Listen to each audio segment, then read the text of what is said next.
बिस्मिल्लाहिर्रहमानिर्रहीम। Hello friends, कैसे हैं आप सब। आज हम बनाने जा रहे हैं खोया। ये दूध से बनेगा। इसके लिए सिर्फ हमें दो चीज़ें चाहिए होंगी। आप ले लें 2 लीटर दूध चाहिए होगा हमें इसके लिए। और 1 चम्मच हमें चाहिए होगा बटर या घी आप ले लें। इससे हमारा तकरीबन आधा किलो खोया जो है खालिश खोया वो बन जाएगा। बहुत ही मज़ेदार और होममेड खोया हमारा रेडी होगा सिर्फ इन दो चीज़ों से। सबसे पहले हमने जो है कढ़ाई में, आप कोशिश कीजिएगा कि नॉन स्टिक में करें, क्योंकि हमने दूध को अच्छे से पकाकर गाढ़ा करना है। बहुत ज़्यादा पकाएंगे 1.5 घंटा तो वो नीचे ना लगे और खोया जो है हमारा जल ना जाए। इस वजह से आप कोशिश कीजिएगा कि आप नॉन स्टिक का जो है बर्तन यूज़ करें। ये थोड़ा सा टाइम टेकिंग होगा। अगर आपको ज़ाहिर है खालिस चाहिए कोई चीज़ तो उस पर थोड़ी सी मेहनत तो लगती है। इसलिए आपने तकरीबन ऐसे दूध डालना है सिर्फ जस्ट, और उसको आपने मीडियम हीट पर जो है वो पकाते रहना है, और साथ साथ से उसकी ये बलाई साइडों से उतार उतार के उसके अंदर ही मिक्स करते जाएं। और इसको तकरीबन 1 से 1.5 घंटा लगेगा और हमारा यमी सा जो है हमारा खोया होममेड रेडी हो जाएगा इंशाल्लाह।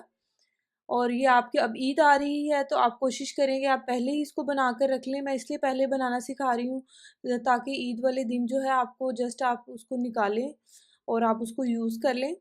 आप जो है इसको इसलिए अभी से बना कर रख लें। ईद में आपका शीर खुरमा हो, खीर हो, मतंजन हो, कुछ भी आप ऐसा मीठा बनाएं तो ये जो है उसमें आसानी से और आराम से बहुत अच्छा जायका देगा। आपका होममेड है तो आपको खुद भी पता होगा कि बहुत ही अच्छा और बिल्कुल जम से पाक जो है हमने बनाया हुआ है खुद ही से।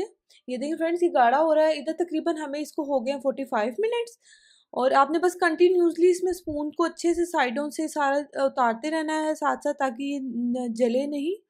इसको बस साथ साथ से आप जो है, और बहुत से ध्यान से आप काम कीजिएगा क्योंकि इसमें बबल्स बन रहे हैं। तो आपके अपने हाथों को जो है ध्यान से इसमें चम्मच चलाइएगा ताकि जो है आपके हाथ पर कोई इसका जो है ड्रॉप वगैरह ना गिरे।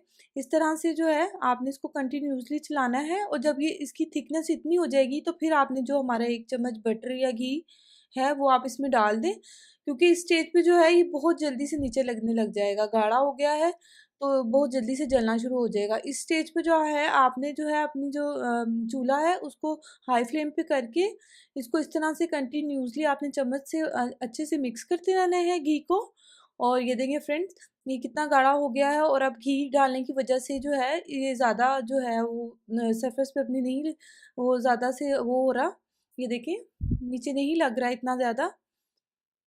बस आपने इसको कंटिन्यूसली इस चीज़ का ख्याल रखना है कि इसको अकेले नहीं छोड़ना। इसको कंटिन्यूसली आपने जो है चम्मच की मदद से इसको यूँ करना है। थोड़ा टाइम टेकिंग है लेकिन ये है कि बहुत ही मज़ेदार आपका। ये देखें फ्रेंड्स, खोया जो है ठंडा होकर देखें कितना यमी हो गया है। ये रूम टेम्परेचर पे अब आ गया है।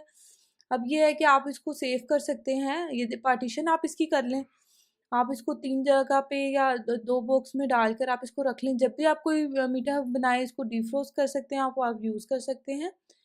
और आप अपनी ईद को जो है मज़ा दुबाला कर सकते हैं। सेवइयाँ, शीर खुरमा कुछ भी आप बनाएँ, फिरनी। ये फ्रेंड्स हमारा खोया तैयार है। प्लीज़ ज़रूर ट्राई कीजिएगा, दुआओं में याद रखिएगा, and please subscribe my channel for more videos. अल्लाह हाफ़िज़।